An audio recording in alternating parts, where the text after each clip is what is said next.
our brief introductions. So I'm Amanda Mahaffey for a few more days. I'm Deputy Director at the Forest Stewards Guild, and I'll pass the mic to our wonderful, great, we have our intro up.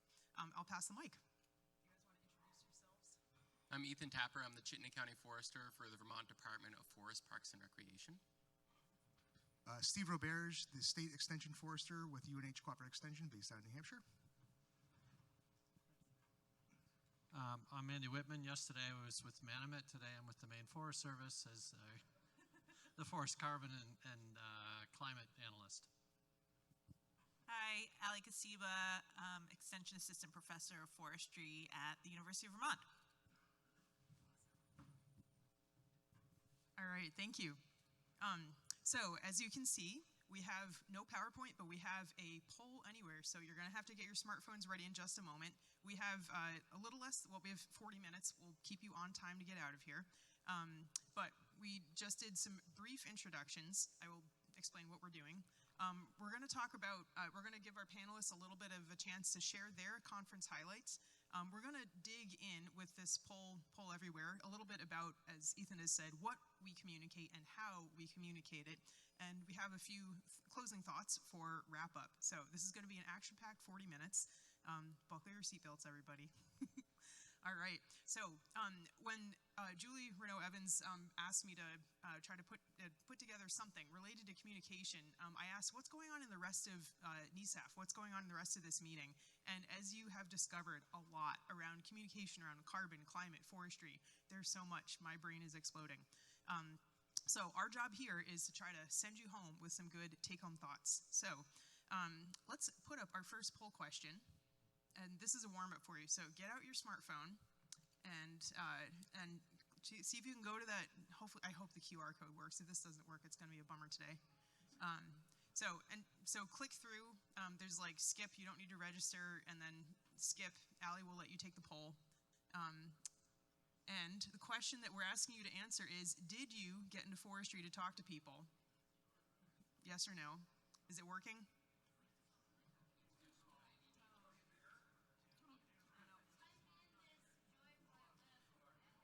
So what Amanda's saying is type in the join by web. So pollev.com/Alexandra Kosiba 707.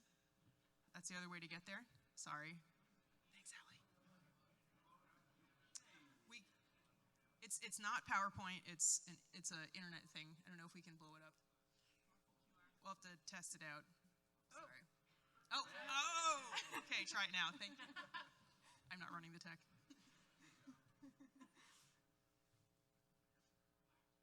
All right, so is it working yet? Okay, one person. 3 people, yes, okay, so we'll give you, I would play theme music, but we don't have a piano up here. So, did you get into forestry to talk with people? What?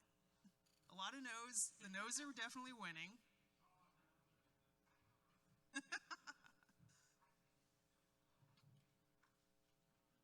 All right, we'll close the poll in 10, 9, 8, 7, 6, 5, 4, 3, 2, 1. Bink. All right. We have the gist of the responses. So, did you get into forestry to talk with people? Many of you said no, but there are a few extroverts out there. Wendy? This is great. So that's your practice question. We have a few more questions for you. So we're going to segue into the next little bit. So I would love for our speakers to share their conference highlights. So for each of you, maybe I'll hand the mic to Ethan first.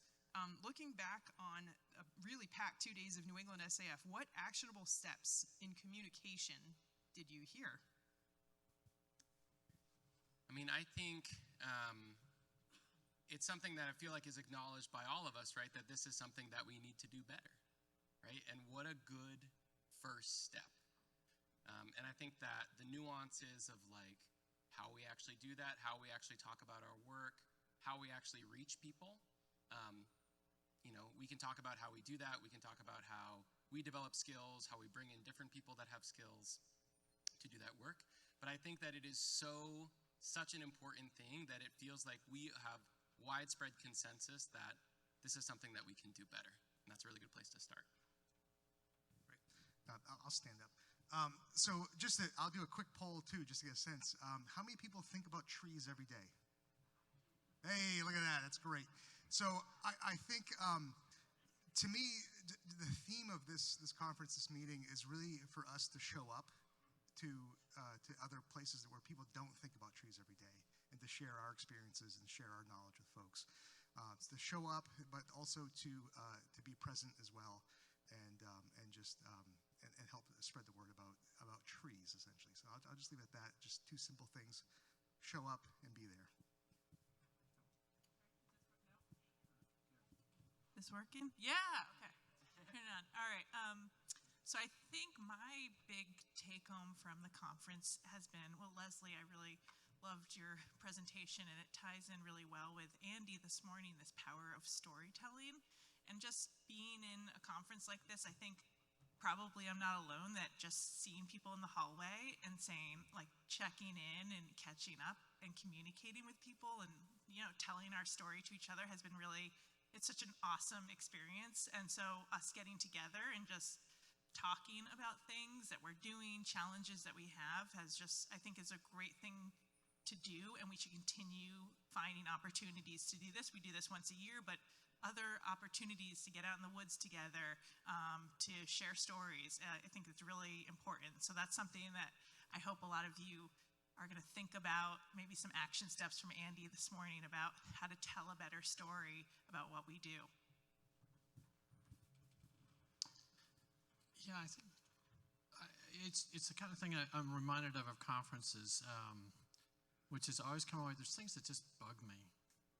There's just, I hear something I disagree with, something I'm uncomfortable with, and actually, our last speaker sort of reminded me of that. So when I come away from these things, there's these things I have already embedded in me, and they fall together with these things that are uncomfortable or uncertain or unclear, and so I have to sort that out. And they're, the proverbial sort of stone in the shoe, you just want it to go away, but it's, you have to take the shoe off to get it out of there, or you have to think it through, and sometimes that happens very quickly, and sometimes that's just a process. So I'm hoping we'll segue into a conversation. Did you want to go next, Steve, or go again? Okay. So we did ask Paul Catanzaro to join our panel. He's not here. He might be on remotely. So I told him I would try to channel my inner Paul. I have a few notes that I thought. I think Paul would highlight, starting from, feels like forever ago, yesterday morning, the Beyond the Illusion of Preservation paper. And Caitlin's really great presentation setting us up. So actionable steps: protect forests, reduce consumption, and expand ecological forestry. That's a big take home. Things from the flash talks, like the local woodworks, just as an example. Co-creating institutions together to make things better. And then from this morning, tell the story first and then back it up with the data, as we were discussing. So I think those are some of the things Paul might have highlighted, and I'm sure he would have lots more zingers. We'll hear a couple more later. But other thoughts? You want to chat?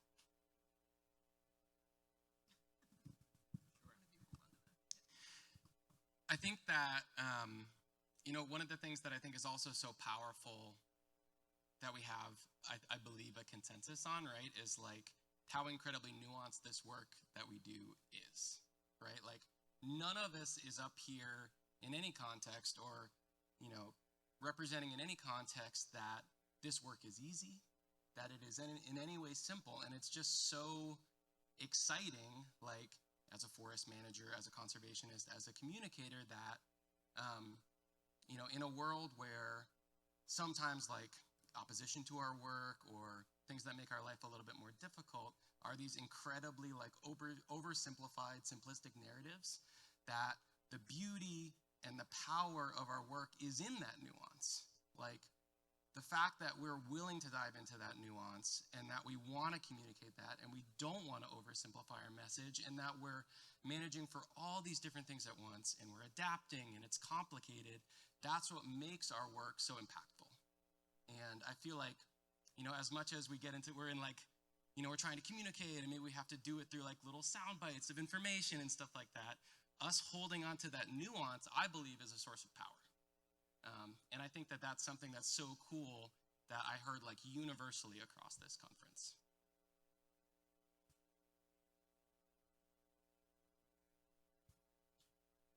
So I think those of you who know me know that I'm not a licensed forester. I'm not even a forester.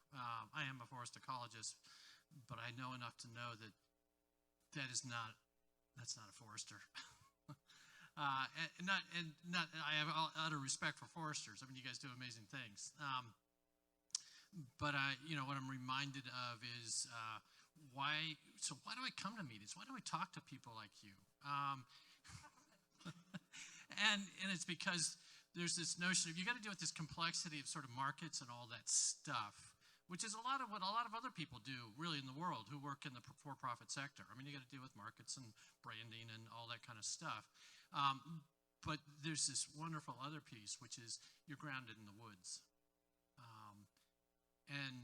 I've worked with farmers. I have worked with farmers, I should say, in the past, and they're grounded, literally on the earth as well.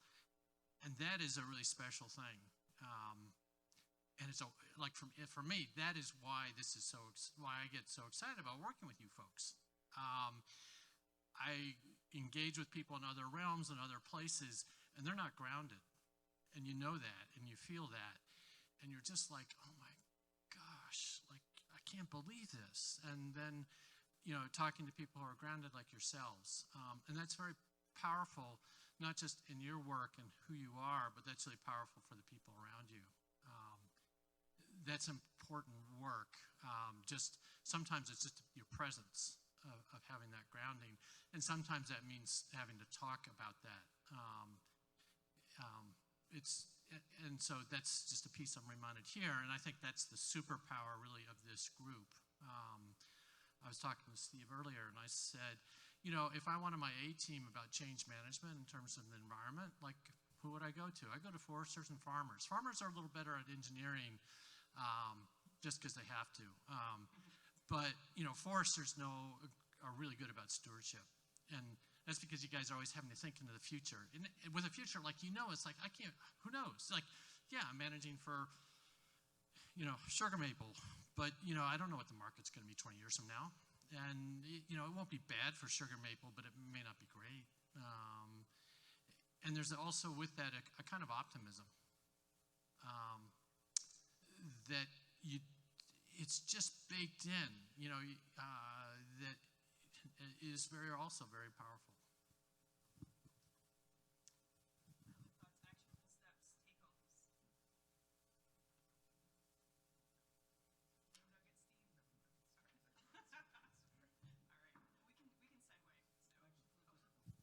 So I think Tony had a talk that just reminded me. It was sort of trying to what projected was this graph, this slide that sort of indicated how we have a fair amount of certainty in the immediate future, but as the environment changes in response to climate change, our sense of certainty and understanding, like where is the stand going, where's the landscape going, becomes more and more challenging.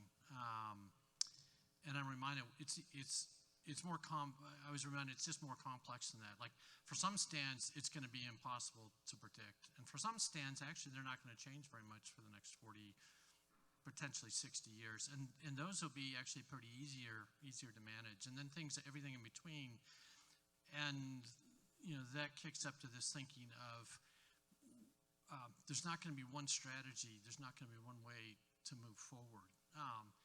You guys sort of already know that because you work in different stands already. For those of you who have been at this for a long time in the past, I've talked with enough foresters. Occasionally, you had stands that you thought you had the right approach, and it just went wrong. And it wasn't that you didn't try; but you had a bunch of other stands where you did different things in different ways, and it worked out really great. And we're going to do that in a more challenging environment, or folks like you, I should say. Me, I got about 20 more years before I'm pushing up daisies. So it just means that we have a range of things to do, and it's going to be hard to sort out which ones fit in which places. But that's kind of the hand we've been dealt. So there's this sense of robust approach of how can we pick things that will work on a number of different situations for that particular site. So Tony's talk really reminded me of that, taking that robust approach. What's going to work the most frequently number of times for a given situation? All right, so QR code. We have another question for you. So take a moment, and if you can't read it, what topics overwhelm you when communicating about forestry? So we're going to create a word cloud together. So go ahead, and I think you can fill it out as many times as you want. Oh, carbon's in the middle. All right, we'll give you a moment, a few moments. And then I think you guys should get to comment on. I think you should get to comment on the word cloud, like each question. I think go question by question. So do you want? I can. Yeah, go for it. So as this is going on, I think one nugget I'll take away, this is just too funny. Okay. So Andy kind of jarred my head and talked about being optimistic. And if you know me, if you work with me, I'm a pretty optimistic fellow. And but I'm also, when it comes to these meetings, we talk about climate change, we talk about beach leaf disease, we talk about all these nasty things that are very depressing, right? Losing a species out there in the landscape. But when I look out in the audience, though, I see a group of people who are very eager to learn about these things and find solutions. So for me, again, always being optimistic, I look out in the audience, and it's very encouraging to see the depth of interest, the willing to learn, the attentiveness that this group has. And so even though there's a lot of pressures and stresses that our forest and our markets face, I think there's a brilliant group of people out here, both very experienced and also students willing to take on this knowledge and move forward well into the future. So. Thanks for that, Steve. I think we need to stop the madness. All right, we're gonna halt the poll. Okay, Kendall, you want to do it? Okay, we're gonna halt this poll and try to read the fine print there.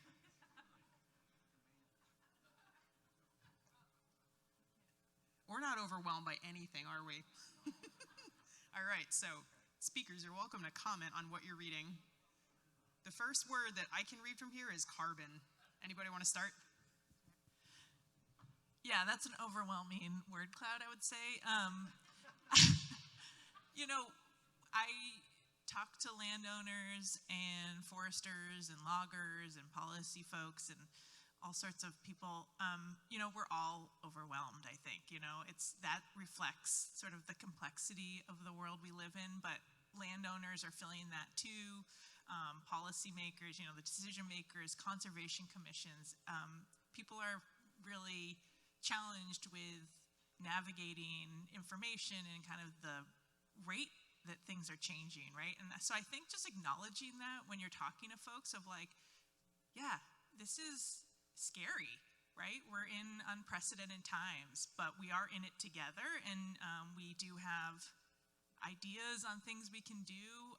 We have knowledge that we can use, and just sort of recognizing that, I think, can sometimes call out the elephant in the room, because I do think a lot of times when we have conflicts with each other, different groups, a lot of it is because of fear and feeling kind of powerless with climate change. At least, sometimes I feel that way particularly, and really like rooting it into recognizing that, but also rooting it into like, all right, what are some tangible things we can do, even if they feel, in the global sense small.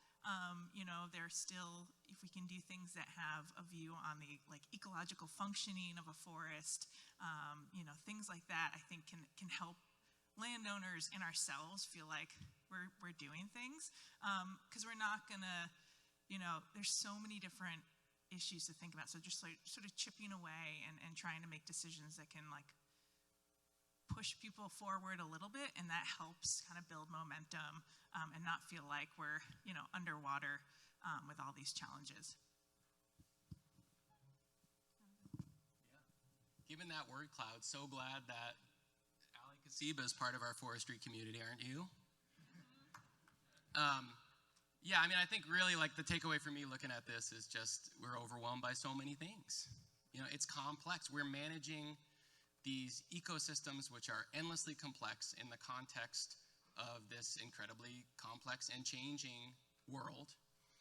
The good news is that many of the solutions or the things that we can do to help with these problems converge on different things. We can manage for more than one thing at once, right? We can manage for carbon at the same time that we manage for biodiversity. We can manage for climate resilience at the same time that we manage for old growth characteristics. You know, we can manage for renewable resources at the same time that we do all of those things. And I think that is, you know, in a world where like all of these things are so complex, I think it's, again, a position of power to acknowledge the complexities of these things to the people that we work for and the people that we work with. And when we're making these management decisions, and to acknowledge that there are a range of different approaches to address these issues, and to acknowledge that we can do a lot of things at once, and that many of these choices are not mutually exclusive. And finally, to acknowledge that the work that we do as ecosystem managers and caretakers and stewards can care for so many of these complexities in a way that is compassionate and pragmatic and proactive, that protects us and that builds a better future.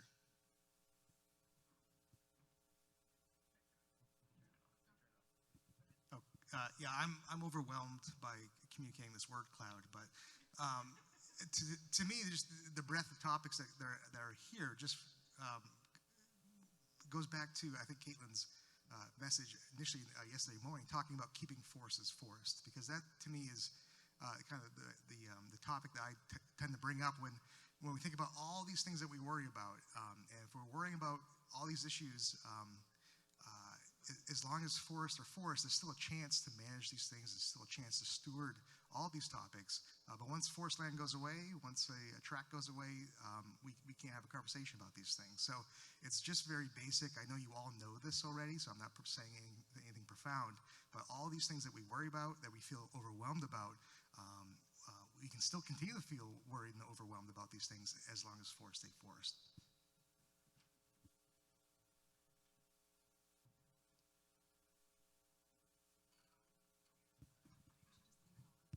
Hello? Nope.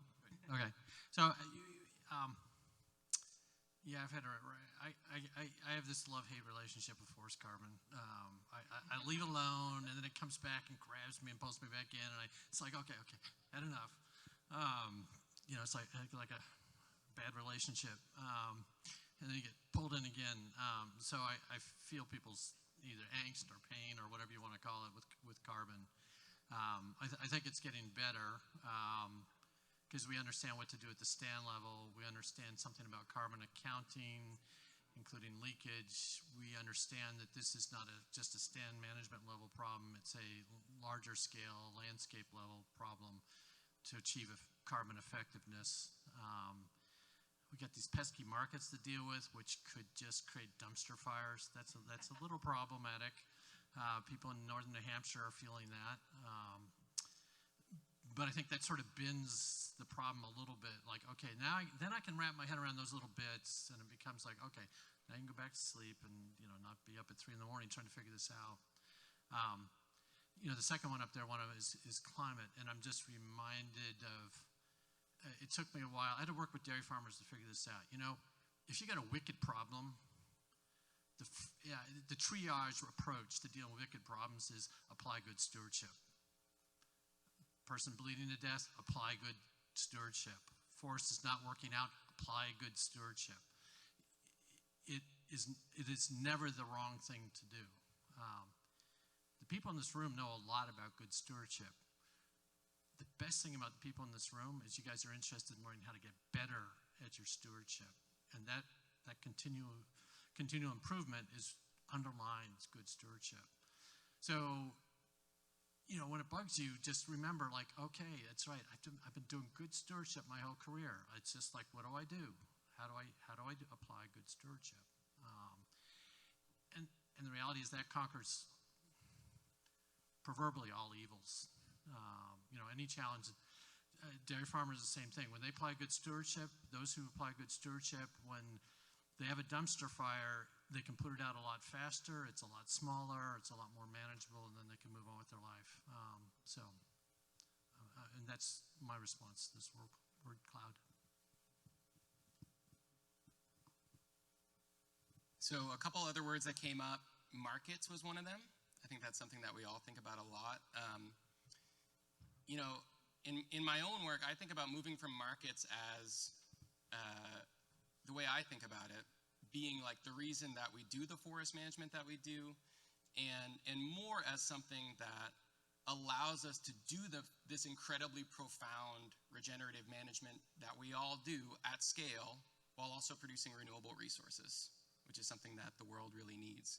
So just the same as Steve was saying, deforestation allows us to do all of these things that we want to do. I think in many ways, having markets allow us to do all of these things that we want to do. It's not, harvesting trees from a forest doesn't have to be something that's like a big compromise. It can be this thing that's like a celebration, and this thing that is allowing us to live here on this planet, to have more renewable resources, and to also be doing all of this management for all of these incredibly profound things that we need to do. And that is actually an incredible opportunity, right? And I believe that, when we think about making an argument for markets, we do need to argue for economic vitality, and we do need to argue for economic opportunity and healthy local communities, but also to argue for ecology, and that the markets are actually a big part of what's going to allow us, the ecosystem managers, to protect these ecosystems at scale in the long term. And I think that that's an argument that we haven't been great at making in the past, but maybe one that we can carry in the future.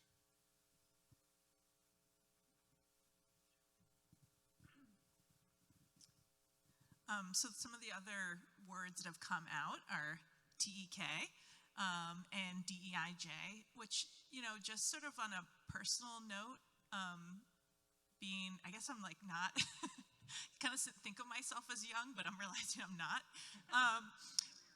mid-career. But even in the time that I've sort of been involved in this community, seeing a really big change in the demographics here, and certainly we have a ways to go, but when I first came to meetings like this, I didn't necessarily see myself here, and who was presenting, and even just amazing evolution in what we're talking about, and the range of topics and sort of the nuance that we're up here talking about is really amazing. And I think we should be proud of that we've, in a pretty short amount of time, thinking about sort of considering all these complexities that we're facing, and how to communicate better, and how to do our job better, and how to be more inclusive, and thinking about ways to involve other ways of thinking, I think is really great. And of course we have ways to go in doing that, but we're making those strides, and so to recognize that, I think is really important.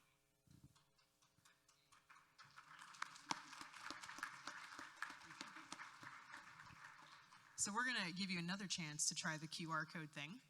We're going to talk a little bit about barriers, and we do have some solutions as well. We're not going to leave you on a downer. So here's your next one, and we're going to make the QR code lots bigger really quick. Hopefully. Go technology. Okay. Well, if you're in the survey already, it should work, but okay, go. What are the barriers? What are the barriers to communicating about these topics? Survey says.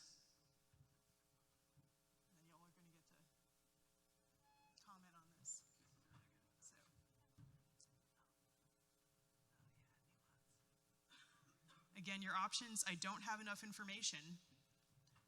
I don't think people would listen. I struggle to communicate the nuance that Ethan talked about. I don't want conflict or other barriers. We're seeing some climate winners and losers here.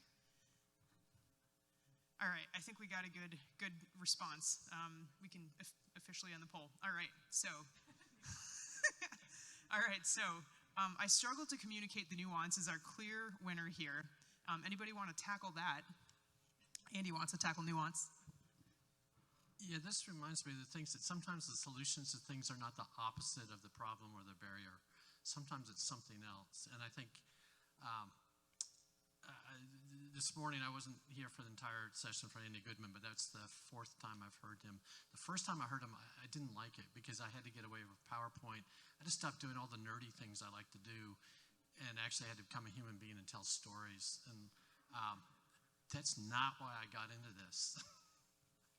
I know psychotherapists. I got friends who are psychotherapists. Like, that's what they do. You know, that's not what I do, you know. And I would say that actually telling stories is how you overcome a lot of this. And why? Because as a nerd, it's the facts. I want you to get to understand the facts. It's not what I need is I need to connect to this person. I need this person to trust me as a resource professional, as a forest ecologist, as a knowledgeable person. And I need to be a trustworthy person. That is, I need to listen. And that helps people then open up and want to actually hear that nuance, some of those nerdy facts. But they want to know that they can trust you. And that's hard work telling the stories. It's like, man, I got to do another story. Oh, man. And part of what's hard is you got to be a little vulnerable. And that's also a little uncomfortable. When I was in high school, I took one of those aptitude tests and went in and talked to the guidance counselor. He said, yep, you should become a field forester. And I looked at him like, and what are the other options? Because all the other kids had a couple of options, you know. He said, field forester. No, really, field forester. Oh, and don't ever try and sell anything because you got a 0 out of 100. Like, total loser. And here I am getting up on stages and talking to people, but it's so that just gives you an idea of like, this is not me, but somewhere in me there is, and there's somewhere in you. I've heard people you guys tell amazing stories. They're not always perfect, but they're amazing, and I just like, man, that was great. I like that, and they've made me a better person, a better resource professional.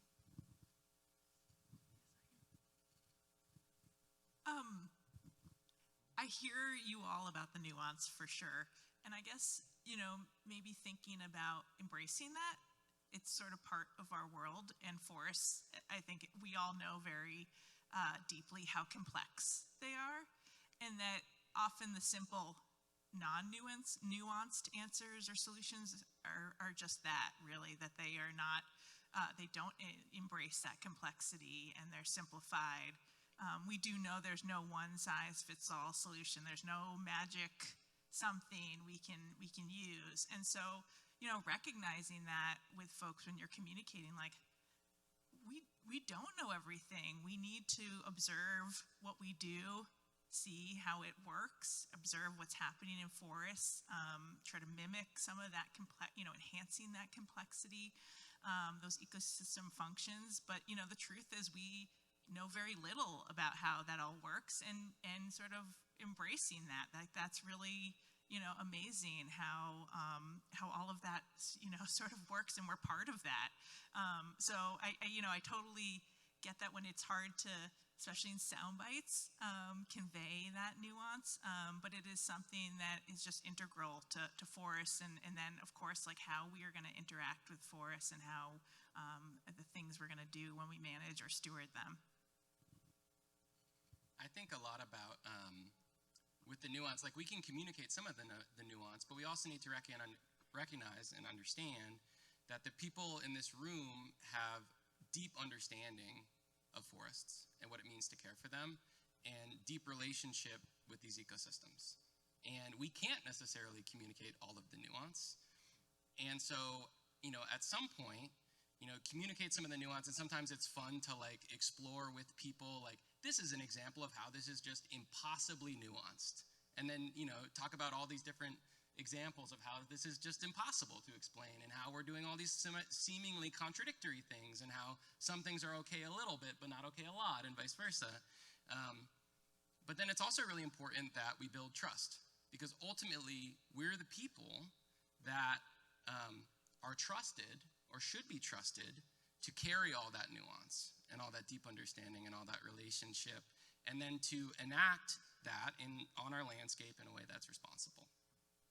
And so I think, one of the fun things about going to these events is that you, like, get to talk to all these people, and there's not one person here who doesn't care deeply about forests and who hasn't spent their lives trying to figure out what it means to take care of a forest and what it means to do that responsibly in this incredibly, this socioeconomical, crazy, changing context.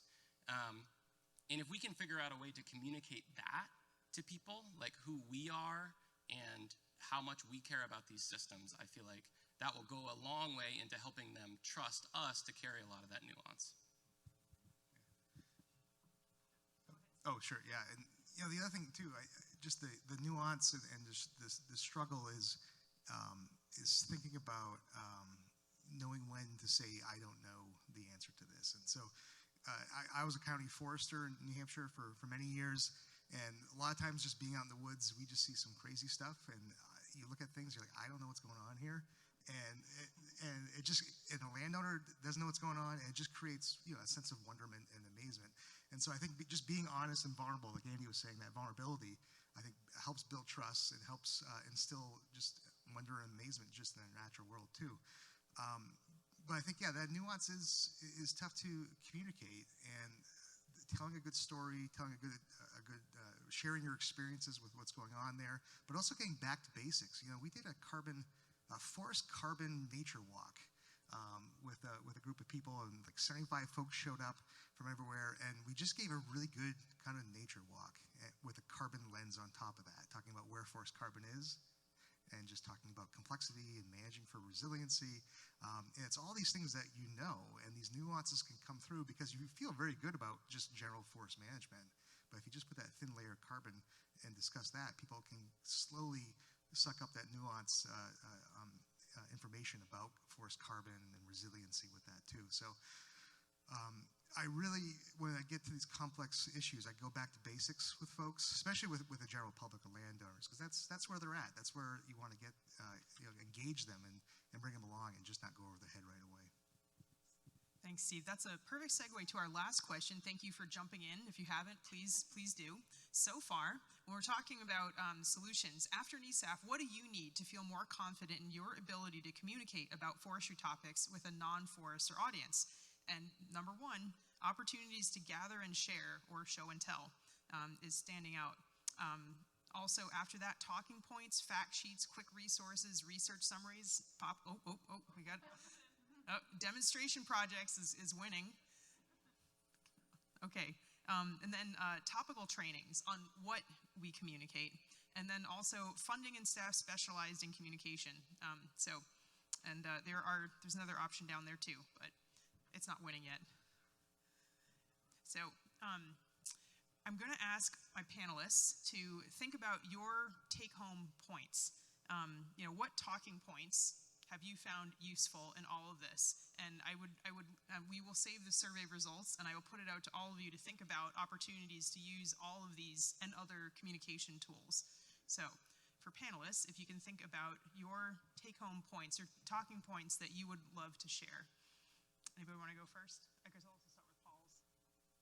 All right, this is where I'm going to channel my inner Paul Catanzaro. Paul, if you're out there listening, I'm doing my best. So here's Paul. The messenger is as important as the message. This means that we need to take a hard look at ourselves as a profession and increase our credibility. It is also a comment on the power of peer-to-peer programs, Coverts, WowNet, Cold Hollow to Canada, Northland Area Land Management Cooperative.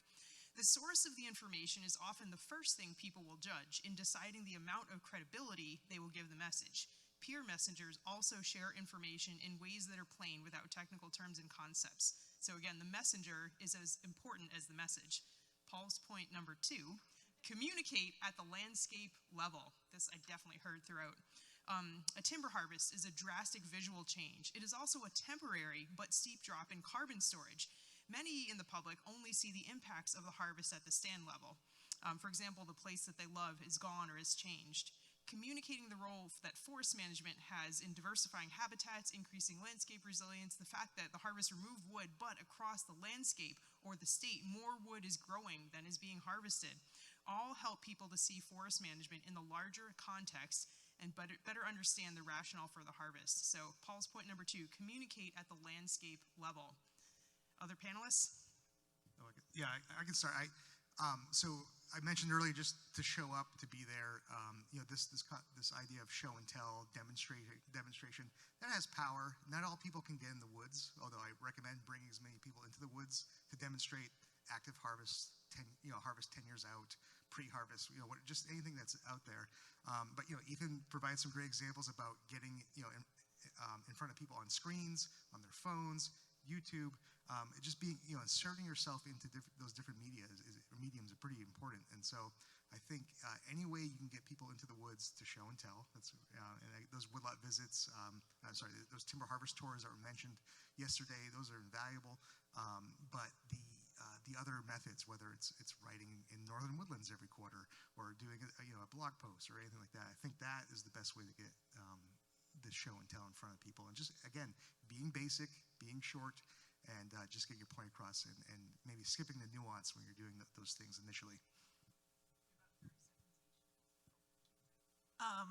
I think echoing what Ethan said a couple minutes ago, really showing how much we all care about forests. I think that does a lot when you're talking to someone that usually there's something they care about a lot too. And so finding that and connecting on that. And the other thing that I found really helpful is meeting folks where they are, not assuming really anything, but being able to describe, ways that we might talk to each other in really simple ways that they can get, connecting with them on something that they care about in the forest, and using that as an analogy or a way to segue into more complex topics.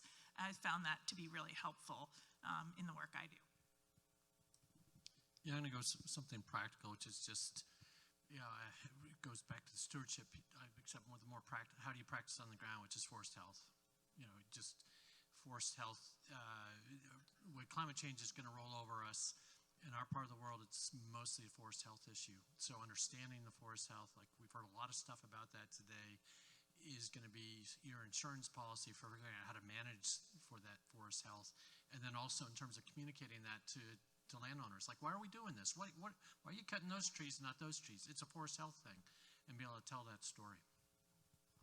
I think, I've talked about in my presentation today, a little bit like it's important that we get people to show up.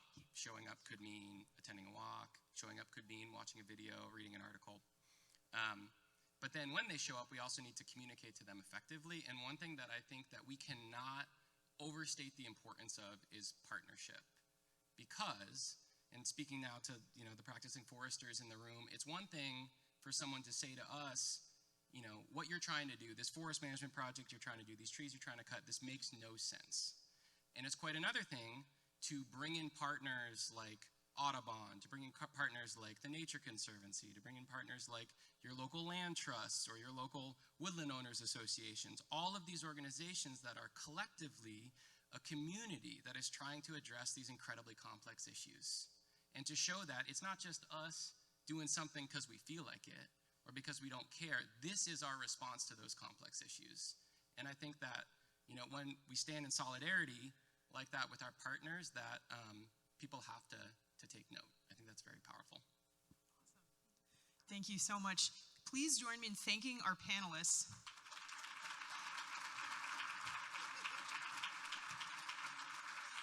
And thank you, Kendall, for running the tech there. So my closing thought is a new colleague was commenting about how awesome New England SAF is. And I said, and I talked about how wonderful the planning committee has been and just how everybody's volunteered so much time to make this meeting possible, to put together this incredible program about managing for complex relationships in the forest and with each other. And my big take home is that New England SAF shows up. So thank you all for showing up. Way to go.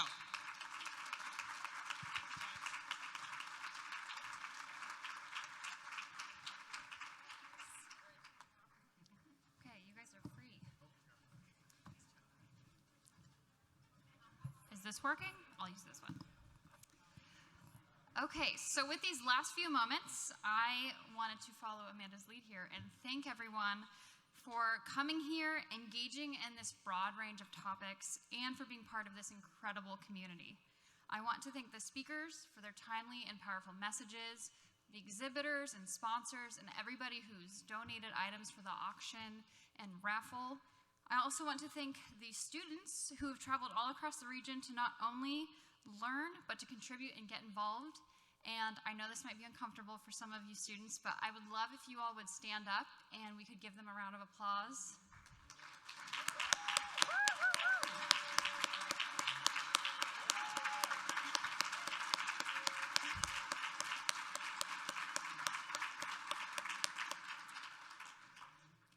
And last, I want to thank our amazing planning and program committee for pulling off such an incredible meeting. It's been such a joy to accomplish this, and so thank you so much for all of your work.